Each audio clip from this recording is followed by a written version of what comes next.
Hello everyone. तो आज हम डिस्कस करेंगे हाउ टू डू का valuation of a flat whose flat का एज अगर ग्रेटर दैन 20 ईयर्स हो चुका है, 20 साल पार हो चुके हैं उस घर को ख़रीदे हुए, उस घर का वैल्यूएशन कैसे करेंगे, इस चीज़ पे आज हम डिस्कस करेंगे।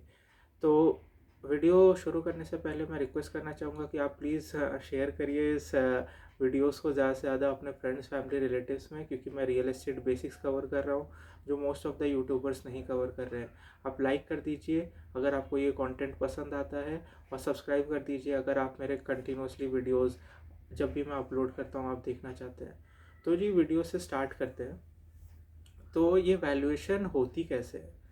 अंडर कंस्ट्रक्शन के वैल्यूएशन में मैंने आपको कुछ वीडियोस में पहले बता दिया है कि अंडर कंस्ट्रक्शन की वैल्यूएशन करना सिंपल है, क्योंकि उसमें काफ़ी इन्फॉर्मेशन रेरा के साइड से मिल जाती है। और रेरा के साइड से मिल जाती है तो वो जो नंबर्स रहते हैं रेरा के साइड में वो ट्रांसपेरेंसी रहती है, इसलिए हमें प्राइस कैलकुलेट करने में ईजी रहता है। पर जो ये फुल्ली कंस्ट्रक्टेड हाउस है ना जी, इसमें वैल्यूएशन करना थोड़ा सा डिफ़िकल्ट है। और ऊपर से उस वाले में जहाँ पे कि फ्लैट का एज 20 ईयर्स से ऊपर हो चुका है, ख़रीदे हुए 20 ईयर्स से ऊपर हो चुका है। अब आपको पता है कि ये फ्लैट 20 ईयर्स से ऊपर हो चुका है तो काफ़ी लोग ख़रीदेंगे नहीं। इसी चक्कर में आप ब्रोकर के पास जाते हैं, और जब ब्रोकर आपको कोई प्राइस बताता है तो वो आपको जमता नहीं है। ठीक है, हो सकता है कि वो गलत प्राइस बता रहा हो, मोस्टली वो लोग गलत प्राइस ही बताते हैं। ब्रोकर्स की बदमाशी भी होती है इसमें, उनका फ़ायदा भी वो लोग देखते हैं।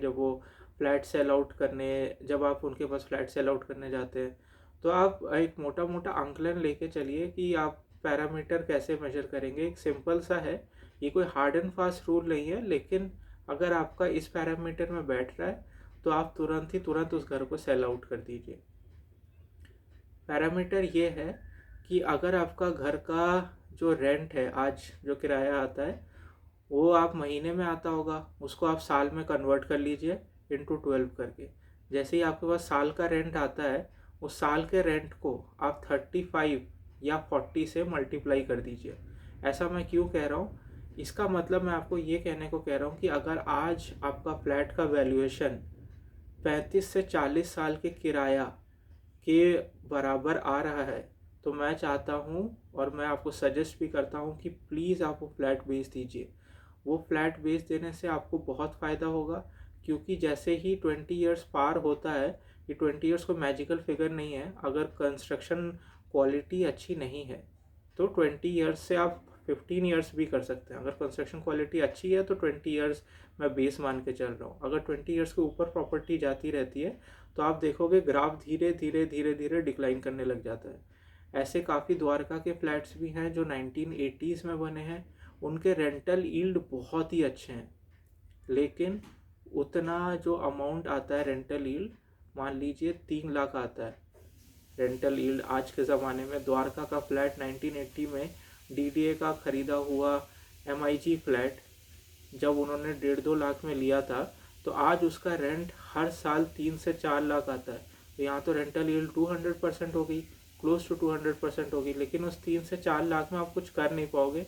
ना ही आप अपने बच्चे को कुछ उस 3-4 लाख में दे पाओगे, और ना ही वो बहुत अच्छा आपके लिए एक पेंशन की तरह भी एक्ट नहीं करेगा, क्योंकि 3-4 लाख में आपको पता है इन्फ्लेशन इतना आ चुका है कि 3-4 लाख में तो कुछ भी नहीं होता।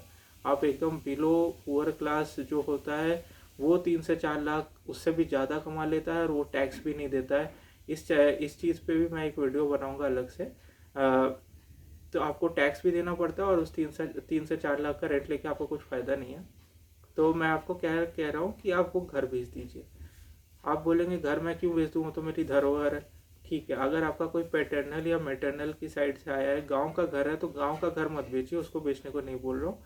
शहर का कोई घर है जो आपने बहुत पहले ले रखा था, आपको बहुत ही कम दाम पे मिल गया था, और आज उसकी वैल्यूएशन अगर 35 से 40 साल के किराए के बीच में आ रही है, तो आप बेच दीजिए। इससे बेचने का क्या फ़ायदा होगा कि आप रिकंस्ट्रक्शन ऑफ एसेट्स कर सकते हैं।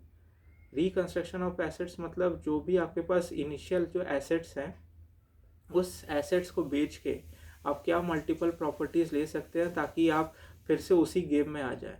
क्योंकि आप पुराना जो गेम खेल रहे थे वो पुरानी प्रॉपर्टी से खेल रहे थे, अब ऐसा नहीं चलेगा। वो पुरानी प्रॉपर्टी तो 20 से 25 साल या 30 साल के बाद कोई लेना भी नहीं चाहेगा, क्योंकि आजकल माई-वन टेक्नोलॉजी के घर आ चुके हैं, तो वो बोलेगा थोड़ा प्रीमियम देके मैं वो नए वाले घर ले लेता हूँ, ये पुराने वाले घर क्यों लूँ। तो ये इसलिए मैं कह रहा हूँ कि आप रिकंस्ट्रक्शन ऑफ एसेट्स पे ध्यान दीजिए। आपके बच्चे आपसे बोल रहे होंगे कि पापा मुझे घर खरीदना है, तो आप ये वाला घर बेच के उसकी मदद कर सकते हैं। आप अपना, और जो घर वो खरीद रहा है उस घर में आप अपना नाम भी लिखवा सकते हैं। मान लीजिए आपने 20% लगाया, तो 20% का हिस्सा उसको आप अपने नाम पे रखिए, और बाकी 80% अगर आपके बच्चे ने लगाया तो 80% का नाम उस पर रखिए। इससे बाद में घर में आपके कलेश और फैमिली डिस्प्यूट्स भी नहीं होते हैं प्रॉपर्टी को लेके, और एक अच्छी फैमिली रहती है। तो आप समझ रहे हैं कि मैं रियल एस्टेट को फैमिली से कैसे कनेक्ट कर रहा हूँ। इसी तरह आपको भी देखना है कि आप जो पुराने एसेट्स लेकर बैठे हैं ना जी, उससे आप बेच दीजिए, और उस को बेच के जो नए नए मल्टीपल प्रॉपर्टीज़ है, छोटे छोटे चीज़ें आप गुड़गांव में या और भी जो बड़े शहर हैं, जो पुणे, बेंगलोर, हैदराबाद, यहाँ पे आप वो छोटी छोटी प्रॉपर्टीज़ खरीद सकते हैं, उसको रेंट पे चढ़ा सकते हैं, और वो प्रॉपर्टी आपके नाम पर ही रहेगी। आपका बच्चा आपके पास से लेके भाग नहीं जाएगा। तो यही पर्पस था मेरा ये वीडियो बनाने का। ठीक है, तो और मैं आपसे फिर रिक्वेस्ट करना चाहूँगा कि आप प्लीज़ शेयर करिए इन वीडियोस को ज़्यादा से ज़्यादा, और लाइक कर दीजिए, और सब्सक्राइब भी कर दीजिए इस चैनल को। अगर आपको कोई भी क्वेरीज़ है तो आप मुझे दिए हुए व्हाट्सएप नंबर पे मैसेज कर सकते हैं।